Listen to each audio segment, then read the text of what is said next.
Good evening, ladies and gentlemen. It's my honor to introduce you to Dr. Alessandro Fichera, a distinguished surgeon whose journey has really spanned some of the most prestigious institutions in the country. Dr. Fichera began his academic and surgical career at University of Chicago before moving on to University of Washington, where, interestingly enough, he wrote my wife a letter of recommendation for surgical residency. He then moved on to UNC Chapel Hill and Baylor Scott and White Health, where he held key leadership roles and has advanced the field of colorectal surgery. We eagerly anticipate his arrival at Weill Cornell as the chief of colorectal surgery too. Currently, Dr. Fichera serves on the Surgery Safety and Quality Officer, surgeon champion for the NSQIP and ERAS programs, and a co-director of the NAPRC accredited Rectal Cancer Program. His influence extends nationally through his roles on the Executive Council on the ASCRS and the Crohn's Colitis Foundation National Scientific Advisory Committee. Dr. Fichera's clinical and research interests focus on improving outcomes with patients with inflammatory bowel disease. And today, he'll share his insights that draw from his vast experience in hopes of taking the groans out of Crohn's and making the CONO-S a CONO-YES in your future practice.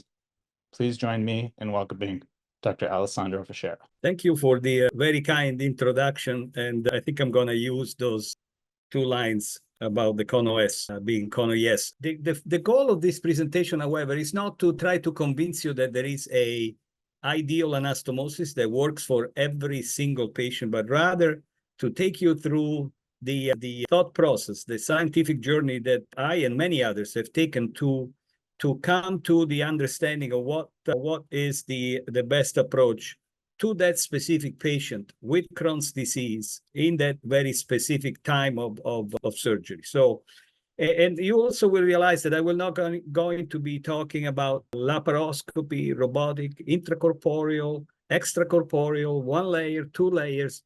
This is going to be basically the understanding on the pathophysiology of a well-done anastomosis. So without further ado, let's see if I can go to the next slide. I have no disclosures. As I said earlier, there are some priorities in inflammatory bowel disease, and specifically Crohn's.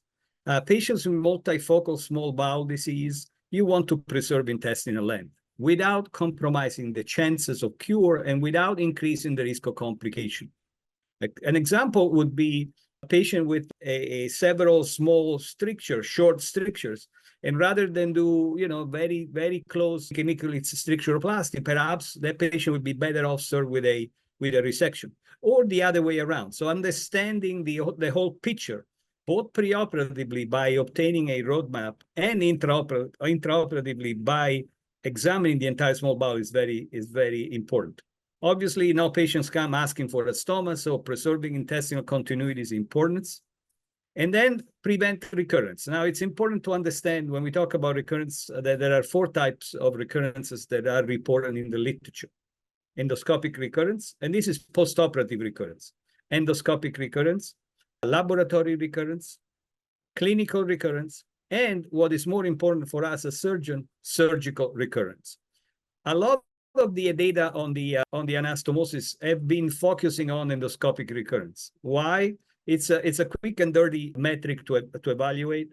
Colonoscopy at 6 months to a year, or even sooner, you get a sense of what the story is going to be long term, and I'm going to show you some data on that. And then, last but not least, is the patient perspective on quality of life. As I said, no patients come asking for a colostomy, with very, very few exceptions. So it's important to include the patient in this decision-making process that is done in clinic before surgery, but may very well change at the time of the surgical intervention. All right, as we said, the endoscopy gives us a picture of the natural history of the disease. This is a very old study, but a seminal paper that shows that indeed at 1 year, if you do an endoscopy after ileocolic resection, at 1 year, less than 30% of patients will be free of endoscopic recurrence. So endoscopic recurrence at that time, 1990, was the rule rather than the exception. And this is a time where we didn't have biologic therapy. We only had steroids that obviously you would not start immediately post-op. And as you can see from those curves, the top is the surgical recurrence. So then you have the orange, the laboratory recurrence, and then the clinical recurrence in blue. As you progress, patients with endoscopic recurrence eventually will have a higher risk of developing a surgical recurrence. So the endoscopic recurrence gives you an idea of the natural history of the disease. That study looked at 1 year after the operation. Now, there is data, more recent data, that even 1 month after surgery, you can find evidence of endoscopic recurrence. Now, if you look at the type of endoscopic findings, there is a lot of debate about scattered anastomotic ulceration. Those really signs of recurrence? Are those a reaction to a suture, for example? Are those ischemic? So there is really a lot of debate about the Rutger score of recurrence and even the modified Rutger score. What is really known to be a clear indication of recurrence is ulcers in the neoterminal ileum. And as you can see here, even at 1 month, you can find some of those on endoscopy. Many years ago, we looked at our own experience when I was at University of Chicago, and we looked at the recurrence in patients where we did the original operation. They came back with a recurrence. We took them back to surgery. And as you can see, there was an anastomotic recurrence in 21 of them and just proximal to the anastomosis in 39 of them. That makes 60 out of 79 patients. The majority of the recurrences are at the anastomotic site. There is something at the anastomotic site that creates that pro-inflammatory milieu that causes a recurrence. And that's why we focus on the anastomosis. And that could be ischemia or denervation that has an impact on the local cytokine production, the microbiome, but also importantly is the configuration of the anastomosis and the lumen of the anastomosis that may result in fecal stasis. That all together, all these different factors have an impact on the local microbiome and the local cytokine production. This is a field that is in evolution. We don't know the whole story for sure. We do know, however, that fecal stasis anywhere, but at the anastomosis is a way to create a pro-inflammatory milieu. Now, when you take a patient for surgery, there are a lot of challenges that you need to identify and discuss and work on before taking somebody to surgery. And each and every one of these challenges could be a one hour talk. You want to optimize your patients. You want to optimize them from a nutritional point of view, from a medical point of view, and from a psychological point of view. In order to do the right surgery at the right time, on the right patient, by the right surgeon, with the right team. So those are the 5 R, the 5 rights that I keep in mind every time to have the perfect timing of surgery. Then you, as we discussed earlier, you determine the extent of resection. If you are in surgery, obviously you have decided that you want to either resect or do a stricturoplasty, and there are different reasons for one or the other. And lastly, but not less important than anything else, is the need for permanent, temporary, or complete fecal diversion. But let's focus on the scenario where you are in the operating room. You've gone through all of this, and you have 2 ends of the small bowel that you're trying to put back together. Is there an ideal anastomosis? Well, I will take you to the process of that. And sometimes the ideal anastomosis is no anastomosis at all. It's understanding when the patient is not optimized for an operation and is not an ideal candidate for an anastomosis. And why am I saying that? Because when you're considering the consideration you have to make to choose an anastomosis should focus on these 4 principles. Now, first and foremost, safety. And safety depends on patient-specific factors, nutrition, obesity, natural history of the disease, previous resection, so on and so forth. Disease-specific factors, obstruction with a dilated proximal and decompressed distal, edematous wall, intra-abdominal sepsis, and so on and so forth. But also, not less important, surgeon-specific factors. If in your practice stapled everything and you don't sew, hands-on anastomosis in a complex situation is perhaps not the right thing for that very patient. So there are surgeon-specific factors that need to be taken into consideration. The other factor is the size of the anastomotic lumen. Now, depending on the type of anastomosis you're making, sometimes you're limited. An end-to-end of the small bowel, even if you spatulate it a little bit, the size is dictated by the size of the lumen. A dilated loop of bowel proximal and decompressed distally, it would be very hard to put together on an end-to-end configuration. So there are factors that are out of your control, but the lumen should be wide, and I'll show you some data. There are several configurations that we will discuss today and have different pros and cons. Side to side, end-to-end, end-to-side, or the Cono S anastomosis. And lastly, the mesentery. The mesentery, and we'll talk about it a little bit, is definitely involved with primary disease and recurrent disease. With the mesentery, at least my read of the literature is we're still discussing the chicken or the egg, right? Is the bacterial translocation from the mucosal ulceration that stimulates the mesentery to react with creeping fat and so on and so forth, or are factors in the mesentery that primarily attack that segment of intestine. I personally have not found the answer in the literature. As we said, our primary goal is to prevent recurrence. Recurrence has a downstream effect on quality of life, intestinal function, defecatory function. And we know very clearly that postoperative complications have a negative impact on the risk of recurrence. So safety of the anastomosis, with all the factors I mentioned before, is very important. I'm going to show you just very few papers on that, but this is a series from Japan, systematic review from China, that shows that surgical recurrence is definitely impacted by the presence of intra-abdominal septic complication, even more than smoker at surgery. We know that smoking is bad for primary disease, recurrent disease, and postoperative complication in general. But the presence of intra-abdominal septic complication is even a more important factor in surgical recurrence.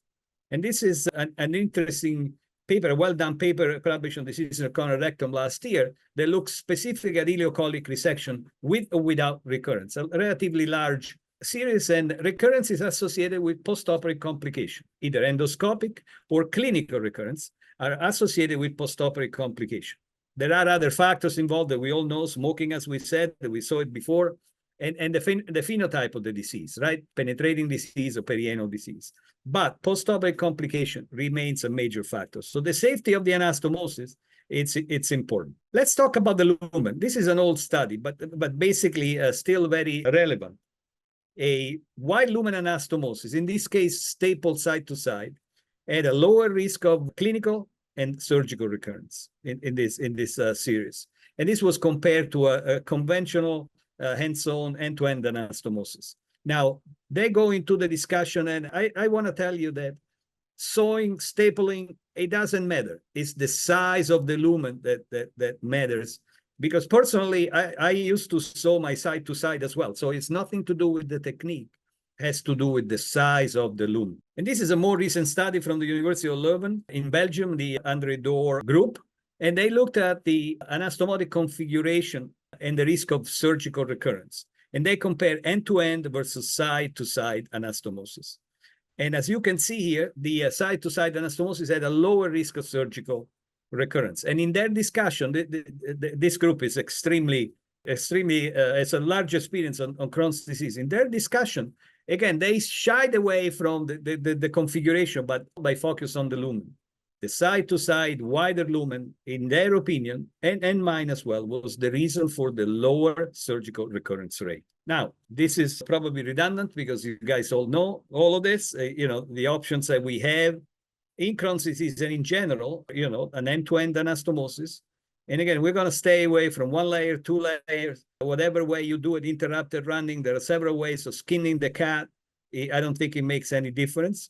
This is a side-to-side anastomosis. That's not exactly the way I do it. And it's also known as the functional end-to-end. There is nothing functional end-to-end here, as you can see. And if you've done endoscopy on any of this anastomosis, there is a sharp turn when trying to get into the small bowel. So this is not a functional end-to-end. Now, a side-to-side can be done also in an isoperistaltic fashion, and that is more of an end-to-end configuration. And lastly, there is the end-to-side configuration that was recently presented and published. The technique is old, but the results were recently published from a group at NYU with a very low surgical recurrence rate of 0.9% with a 2-year follow-up. To continue to stress the point that it's what works best for you. I'm not here to convince you that there is one ideal anastomosis. I can tell you what works well for me. The NYU group can tell you what works well for them. And then the Cono-S anastomosis. The Cono-S, we're going to spend a lot of time. I want you to look at that picture on the right and see if you see any saccular configuration, because that's a common mistake that is done. This is a truly end-to-end anti-mesenteric, and zone anastomosis that I'll show you some endoscopic pictures, have a very clear end-to-end configuration when scoped. And the way it's done is shown there. We try to preserve the mesentery. We construct the supporting column in the back. We do a longitudinal enterotomy, and the drawing here is not correct. A longitudinal enterotomy to allow a transverse lumen of 7 centimeters. The 7 centimeters are not on the longitudinal enterotomy because that results in a wider transverse lumen. And that is the problem with the saccular appearance of the anastomosis. As you can see on the right, there is no saccular appearance if done the right way. Now, I think we have beaten the lumen size horse to death. Let's talk about anastomotic configuration. This is a paper from University of Pittsburgh. They are big proponents of the spatulated end-to-end anastomosis and very much against the side-to-side configuration for a variety of reasons. So they went back and looked at their experience and their patients that presented to the emergency room after either one of these approaches. And as you can see on the right-hand side, the end-to-end anastomosis, 36 plus 8 makes 44 patients that they were in remission, versus 34 in the side-to-side. But more importantly, in the next slide, you can see that patients with a side-to-side anastomosis were more likely to go to the emergency room, were more likely to be hospitalized, and were more likely to need a CT scan. And that they attributed that to the configuration and to the stasis produced by the sharp turn that the fecal matter or the enteric content needs to take to proceed. Now, we have some animal data to support that. This is a study published last year from Japan, rat colon, isolated in vivo, stimulated for motility. And 4 groups were studied, the sham, group 1, what is called Heineke-Micholitz, which is also a representation of the colon, where you do a longitudinal enterotomy and a transverse closure. And then the transverse suture group, where transverse incision closed transversely to mimic an end-to-end anastomosis. And then longitudinal suture, longitudinal closure to mimic a side-to-side anastomosis. And when they looked at a peak pressure, the side-to-side LS had the lowest peak pressure. And more importantly, I think, is the fact that the transit time of a plastic bead that was placed into the rat colon stimulated in vitro took longer to progress compared to any of the others, suggesting that indeed either a side-to-side TS or a Heineke-Micholitz or CON-OS HM had a better preservation of motility than a side-to-side configuration. The mesentery is something that we are discovering. It's something that obviously has been there since the caveman, but we are discovering. And if you think about the mesentery as a big sponge that goes from the stomach all the way to the anus, that allows this free flow of all these pro-inflammatory mediators, that explains perfectly the natural history of Crohn's disease, right? Multifocality, any segment of the intestine can be involved. I'm not a mesenteric expert like others even in the surgical field, but there are several components in the mesentery, the mesothelium, connective tissue, blood and lymphatic vessels, adipocytes that have an active role in inflammation. This is just a quick summary of what's in the mesentery. We all know that, and what the mesentery has been known to produce. And I would like to focus on the adipokines, and there are some here listed that have a pro-inflammatory and anti-inflammatory effect, and the balance of the cytokines is what keeps the intestinal health. Now, when that balance goes away, obviously in Crohn's disease, but you have those manifestations, including the creeping fat. Again, I have not found in the literature the chicken or the egg answer to the role of the mesentery. Clearly, there is a lot going on there, and it's this big organ that allows the migration of all these cytokines across the entire GI tract, suggesting that perhaps excluding the mesentery from the anastomosis or resecting it as the extended mesenteric resection model is the way to go. I want to offer to you that people have been comparing the CON-OS, where you preserve the mesentery but exclude it from the lumen, and the extended resection, they have compared them as opposite. They follow the same principle, and the principle is either exclusion of the mesentery from the lumen or resection of the mesentery from the lumen. Now, I think there is a little misconception. This is a paper that talks about the extended versus conventional. On the left is what is called a conventional ileocectomy. I can tell you that in almost 30 years, I've never done an ileocectomy like that. There is no way to get the mesentery, to shave the mesentery off the bowel, like described on the, like shown on the left. And what is called unconventional is more of what we do in active Crohn's disease. The key to preserve the mesentery is optimizing the patients. If you take a patient to the operating room with untreated, uncontrolled Crohn's, the mesentery will be edematous all the way to the origin of the ileocolic pedicle. If you are able to optimize these patients, then you will be able to preserve more of that mesentery. So that is a little bit of an issue when comparing these two groups, as done by Dr. Coffey here from Ireland, a landmark paper that created a lot of excitement in the surgical arena, where they compared the mesenteric retained cohort A to the mesenteric resected cohort B, and they had a surgical recurrence rate of 40% versus 2.9%. Now, a problem with that is if you have, and I'm not trying to be funny or disrespectful, a surgical recurrence rate of 40%, there is something else wrong. There is something else wrong in the way you do this operation. And that could be postoperative complication and perhaps patient not optimized. But while a 2.9 is very respectful and a very good reoperation rate, 40% is excessive.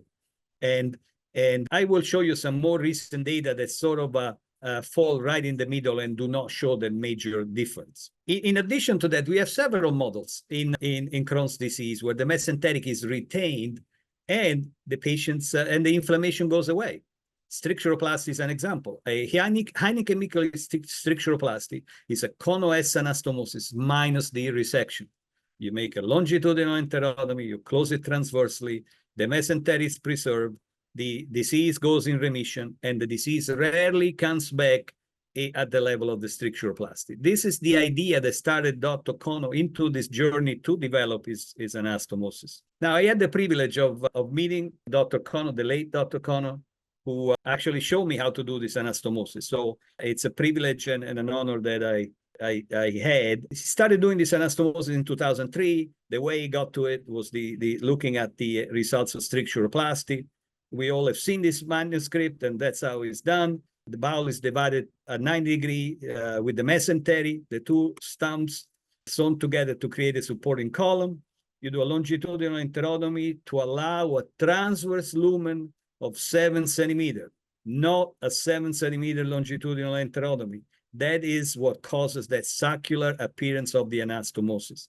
It's more of an hourglass rather than a circular representation. That's the final product. The mesentery is divided as close as possible. Again, that goes with optimizing these patients rather than routinely extended. Then you create the supporting column in the back. I'm going to move along a little bit. This is the stump, 90 degrees. You sew it back together to create a supporting column.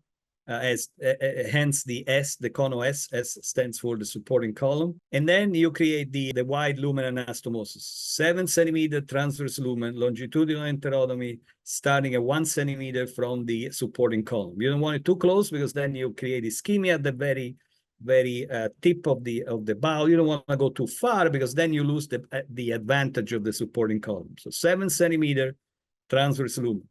Dr. Kono described it in 1 layer. I'm a chicken, I do it in 2 layers. It doesn't matter. As I said earlier, that doesn't really matter. And that's the way it looks at the end. I have a little video. Let's see if this worked like it did when we were practicing it. Demonstrates the Cono-S anastomosis. The bowel is divided perpendicular to the mesentery. The staple lines are sewn together to create a supporting column. So This video demonstrates the Cono-S. Okay. I wanted to make a point here. The point is, you see the discrepancy in the lumen size. With the Cono-S anastomosis, there is no problem. There is no issue with that because the anastomotic lumen is based on the enterotomy, not on the size of the lumen of the 2 ends of the bowel. This video is a trailer of a longer video on the DC Didactic Video Library YouTube channel. So if you want to see the whole thing, it goes on that. The ball is go divided and check it out on that. Staple lines are sewn together to create supporting.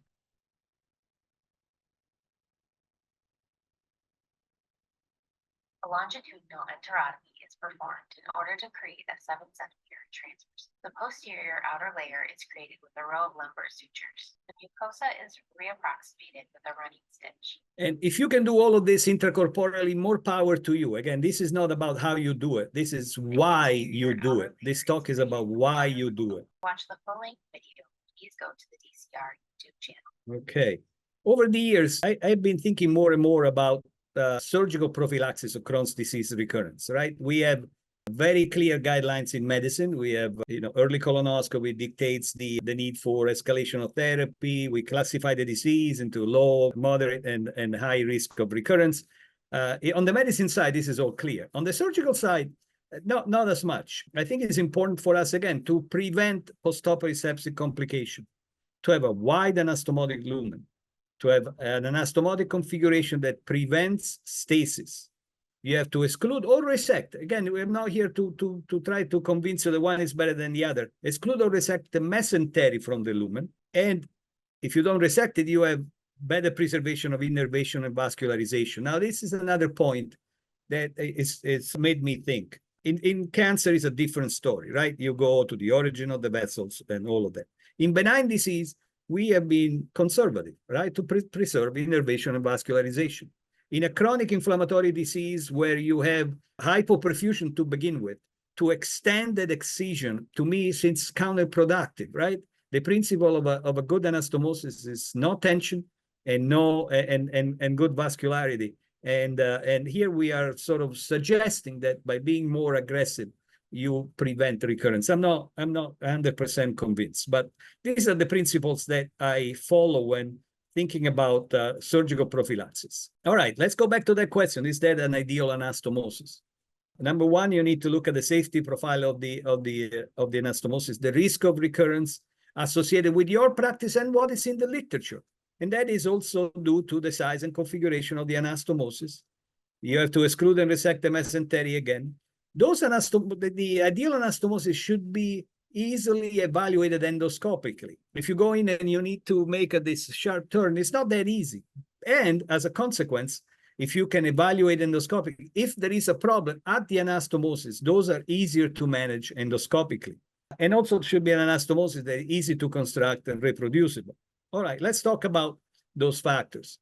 Is the CONOS safe? This is a systematic review published relatively recently that showed that in terms of leaks and anastomotic fistulae, the CONOS was superior to the conventional anastomosis. In a recent paper we published with 262 patients and 307 anastomosis, we recorded 4 anastomotic failures. And those are all comers. There is no selection here. Since 2012 to today, and as long as it will continue to do surgery, Crohn has been the only anastomosis that have been performing when an anastomosis is indicated.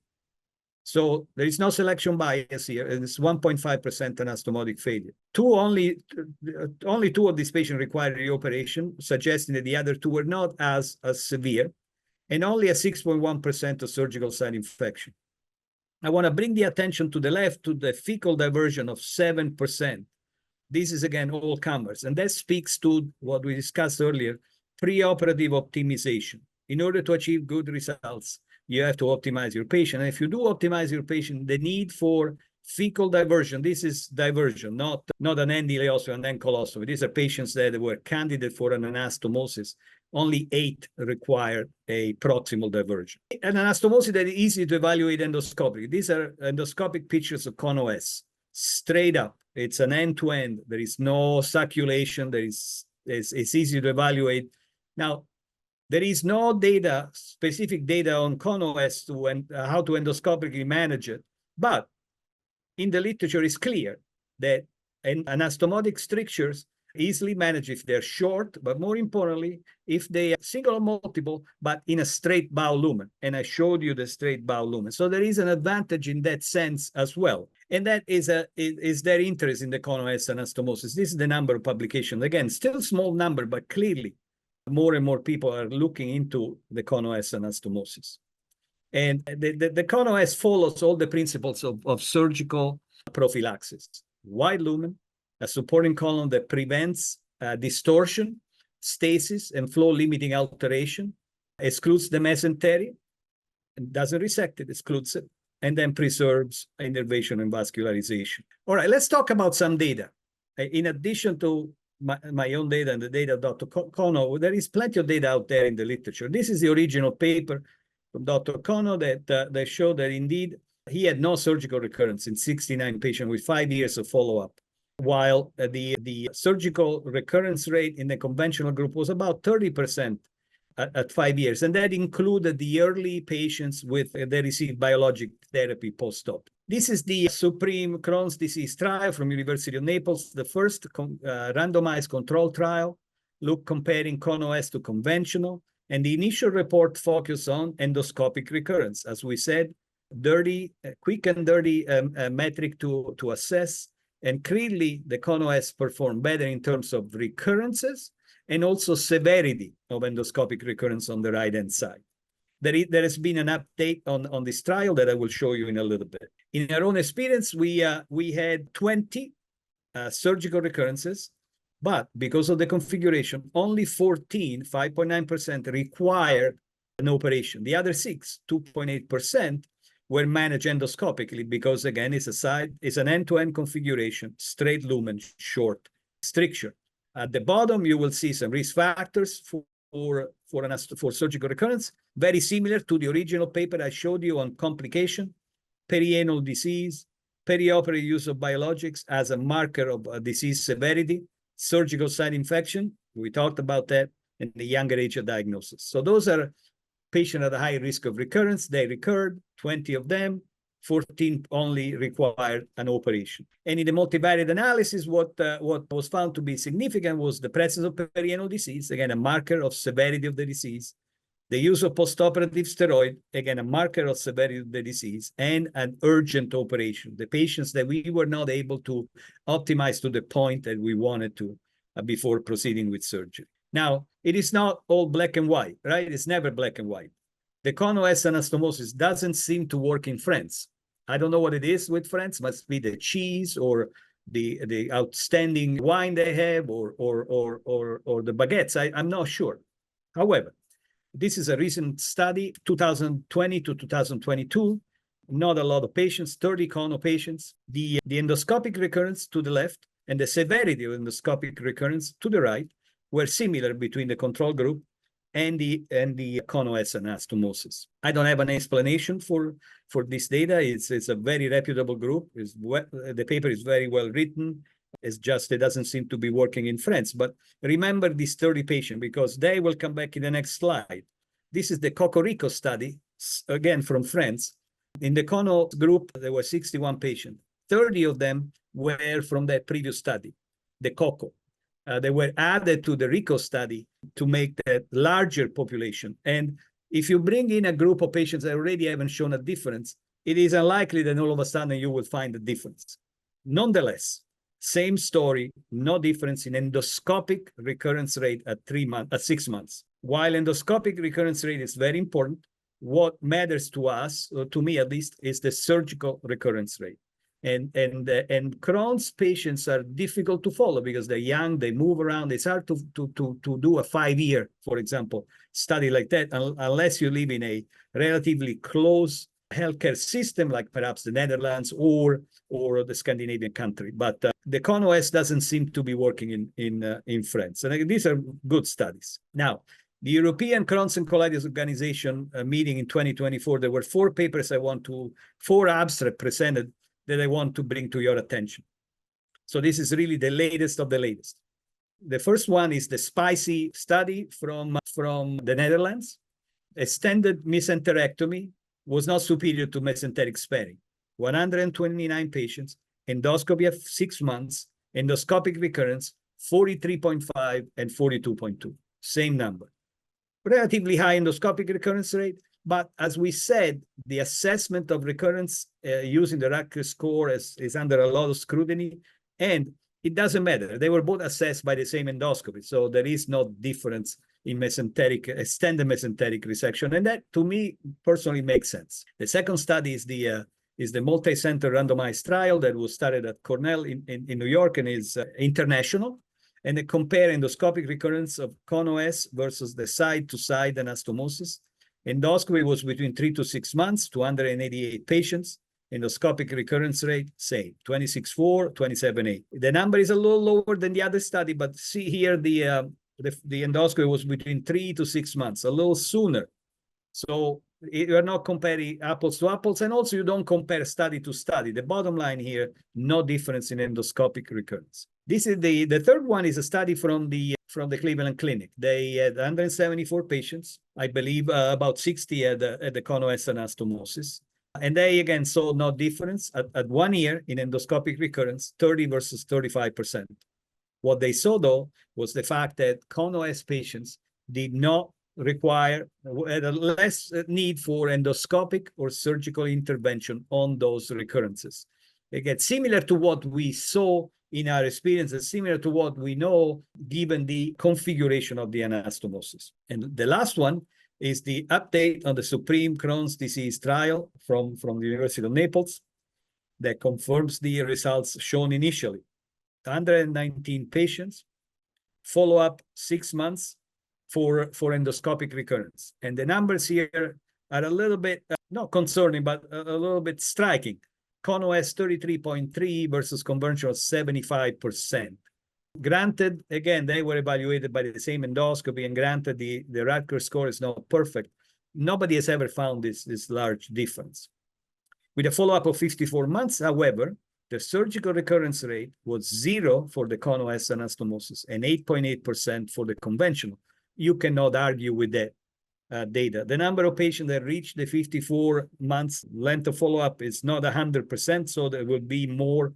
There will be more updates coming down the pike, but clearly there is a signal there, in my opinion. So just to bring it all together, is there an ideal anastomosis? And yes, there is an ideal anastomosis. And that ideal anastomosis is the one you are most comfortable constructing at that time in that patient, given your knowledge and understanding of the disease, the natural history of the disease, the patients that you're dealing with, and the natural history in general. So the right surgery on the right patient at the right time by the right surgeon with the right team, the 5 rights.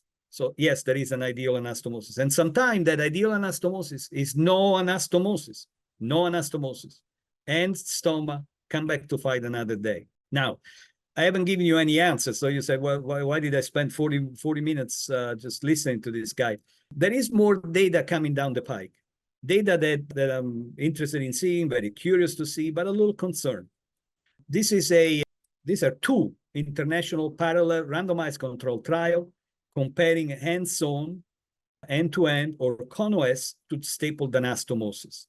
And their hypothesis is that the hands-on end-to-end anastomosis will be superior, and I'm quoting the paper, to the saccular CON-OS anastomosis, and superior to the stapled side-to-side anastomosis.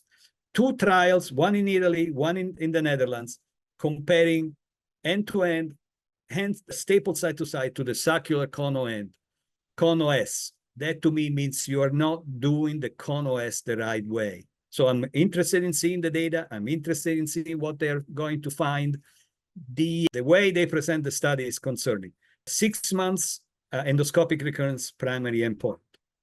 A study that I think has a better chance of giving us some answer is the MEERKAT, based in the UK. They're comparing conventional anastomosis to CONO and extended mesenteric excision to conventional. So 4 groups: CON-OS with conventional mesenteric excision, CON-OS with extended mesenteric excision, conventional anastomosis with conventional mesenteric excision, conventional anastomosis with extended mesenteric excision. So there is all sorts of a lot of patients are needed with four groups, but I think this study will allow us to get a sense if they are able to actually accrue in 4 different enough patients for 4 different. I'm really curious to see what this study shows. And that is my last slide, and I will be happy to answer any questions. Great, that was an excellent talk. There's one question on the Surgeon platform, I think probably stemming from the slide that had such a low anastomotic leak rate. Fahim Habib wanted to know, is there a role for Crohn-OS anastomoses in other non-Crohn's related diseases? That is a fantastic question. That is a great question. And the answer is yes. I do a lot of recovery after intra-abdominal catastrophe, intracutaneous fistulas, and radiation enteritis. And I use the Crohn-OS anastomosis every time I'm concerned about the quality of the tissue I'm putting together. So yes, the answer is yes. If you are comfortable sewing and if you're familiar with the technique. So I'm not saying the message is not go out and do Crohn-OS on everybody. Absolutely no. Learn the technique. Again, I was fortunate and honored to learn from the person that described it, but then I've been using it on every patient. So now I use it for every time there is a question about the quality of the tissue that I'm trying to put together. Another question from Bethan Schenker. Do you have any special ERAS protocols for your Crohn's patients? A plant-based diet? And she, in parentheses, said maybe this could explain the French results. And then continuing their biologic medications postoperatively, do you look at imaging or markers in a certain time prior to surgery to make the decision for diversion? All great questions, and I will need a reminder as I answer them. Do I have a special ERAS for Crohn's patients? No, we don't. We have at Baylor, where I'm currently, we have a system-wide ERAS protocol that covers all the different specialties, including colorectal. For Crohn's, we don't do anything special. We do, upon discharge, extended VTE prophylaxis for Crohn's and cancer. We liberalize the diet quite quickly after surgery, so no special dietary modification. Do I use preoperative parameters to decide if the patient needs a diversion? Yes and no. Obviously, the albumin is another quick and dirty way to assess that. The absolute value and importance of albumin has been criticized and questioned for forever. Obviously, the extremes, right? Not the extreme high, but the extreme low is what makes me sometimes more concerned about not diverting a patient. Inflammatory markers, fecal caprotectin, no, I don't use them to guide that decision. I use them to determine if somebody is responding to therapy, but not to guide the decision to divert or not to divert. And I think did I miss anything? Just continuing their biologic medications postoperatively, what would be your cutoff for? That's a great question. So that requires a very close collaboration with your gastroenterologist, right? We know we are able to classify patient based on the risk of recurrence quite well. So obviously a patient at high risk of recurrence, young age of diagnosis, perianal disease, fistulizing disease, smoker, multiple previous resection, that patient goes back on biologics. Not immediately. I like to see them at least one time post-op to make sure there are no postoperative complications, specifically septic complications, before restarting biologics. The low risk, the young fellow with short stricture at the terminal ileum, diagnosed at age 35, not a smoker, those wait for the colonoscopy at 6 months before making that determination. Obviously, the majority of patients fall in between, right? The one that have a moderate risk of recurrence, and that is when you sit down with your gastroenterologist at the IBD conference and individualize treatment for these patients.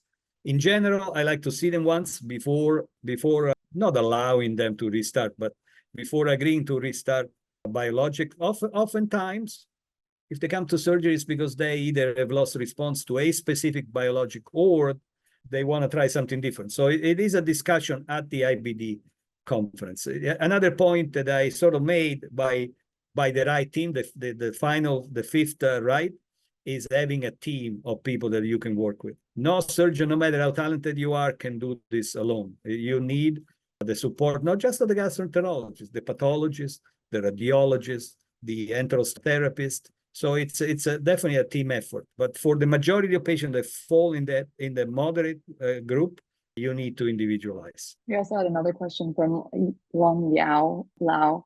How do you determine if someone needs more optimization besides kind of the albumin and the pre-op inflammatory markers? That's another good question. So what concerns me the most is the preoperative intra-abdominal sepsis. The nutrition, there are patients that you cannot optimize nutritionally. An example is patients with pancolitis.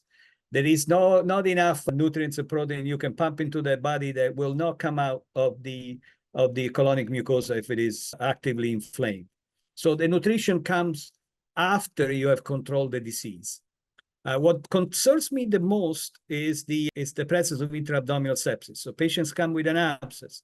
I ask interventional radiology to put a drain. I put the drain in, and then depending on the patient-specific characteristics, I definitely start by antibiotics, but then I make a determination between starting biologics if I want to buy more time before proceeding to surgery, or, and this will get people all worked up, or start steroids. If the sepsis is controlled, after the sepsis is controlled, if you need a quick resolution of inflammation and disease control, steroids still work better than any other disease. Now, if you say steroids and surgery for Crohn's in the same sentence, people run away, start crying, and rip their clothes off and stuff like that. The physicians, not the patient. There are steroids and steroids, right?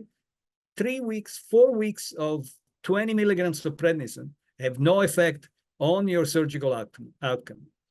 6 months of 20, 30, 40, 60 of prednisone is a different animal.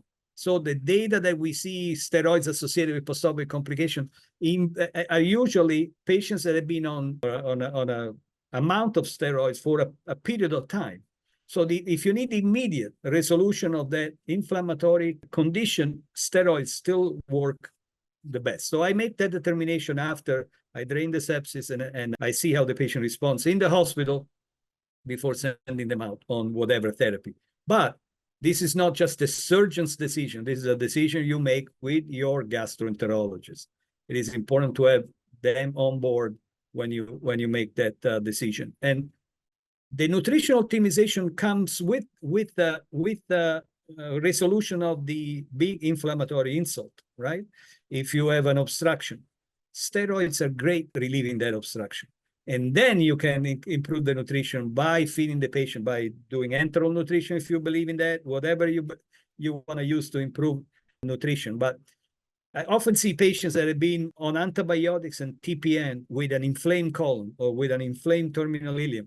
You are not making any improvement in their nutrition unless you control that inflammation. And if you have a short window, steroids still work the best. It's a good lesson for all of us. Jordan, did you want to go? Sure. I actually had a question about microbiome. It seems to me that maybe some of the heterogeneity of the studies that are presented may be due to just geographical or regional changes in diet. Have there been any studies on probiotics or even fecal transplant in quelling Crohn's? So that's another great observation. Now, if you read the papers from Japan, from Dr. Kono, in Japan, the disease is primarily small bowel multifocal.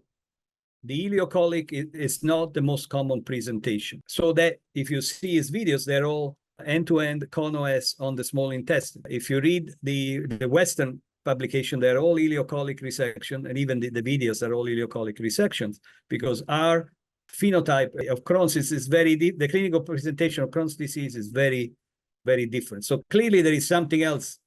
It could be genetic, of course, but also probably due to the microbiome.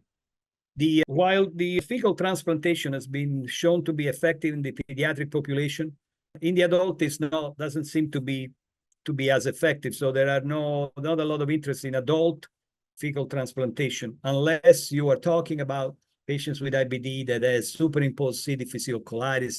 That's a different story. Probiotics, not that I'm aware of, and I wouldn't see a problem with adding probiotics to the postoperative patient to help preventing recurrence. In the on the treatment side, I'm not aware of any data, and but open to any new ideas for sure. I had another question about anastomosis. What do you think that the learning curve is for practicing surgeons? It really depends. As I said, back in the days, I was doing hands-on side to side. So then you just learn a different configuration following some very strict criteria that Kono describes in his original paper. Now, if you not so much, I don't know. I trained in an era where we did a lot of hands-on period in general. So in training, by the time you were done, you knew how to do that. It's not, the Kono doesn't have a specific learning curve. It's the hands-on technique that has a learning curve. Thank you so much, Dr. Fichera. I really enjoyed your talk. I had one question. How do you like to manage recurrences that happen after Kono-S? I know it's a very small percentage of patients, but with those patients that come back, how do you like to manage that? So the first, if it is an anastomotic recurrence, short recurrence, I would ask my endoscopist to address it endoscopically. If it is a longer stricture or perforating disease, again, I follow the same principle: primary disease, optimize the patient, drain the sepsis if there is sepsis, and then you redo the Kono-S. It's nothing has changed. That's probably a patient with a high risk of recurrence. And if we could be more proactive in studying biologics, again, every patient is different. So if I can see something that we did that could be improved, i.e. initiating postoperative therapy or enteral nutrition or whatever, I would try to do that. But I just if the endoscopist cannot dilate a stricture, or if there is perforating disease, I redo the Kono-S. Yeah, I've not done a stricturoplasty over the anastomosis. There are reports for other anastomosis of a stricturoplasty over an anastomosis ileocolic. I've not done it. If we cannot be dilated, I just resect it. Thank you. Thank you. Jordan and Karishma, I don't think we have any other questions from the Surgeon app. Did either of you have any other questions you wanted to ask? I was wondering what the learning curve on robotic Kono-S's was. So I don't have an answer for that. I've seen some good videos of robotic hands-on Kono-S, obviously from very talented, skilled individuals. So they have learned to sew anastomosis intracorporeally before getting to the Kono-S. Again, the Kono-S, that's not a specific learning curve. You just have to follow those principles. If you can sew robotically intracorporeally and you know what the steps are, I don't think there is much of a learning curve. I've seen some very good ones, some very good videos of robotic intracorporeal Kono-S, and others not so good, but not because of technique, because they were not following the steps that Dr. Kono published. Great. Well, thank you so much for the talk. I think we'll end it here as we're right at 8 o'clock. Looking forward to seeing you around New York City, and we'll end here. Thanks, everybody. And try some pizza then. Yeah, Try some pizza. Bye. Thank you. Good night. Bye-bye.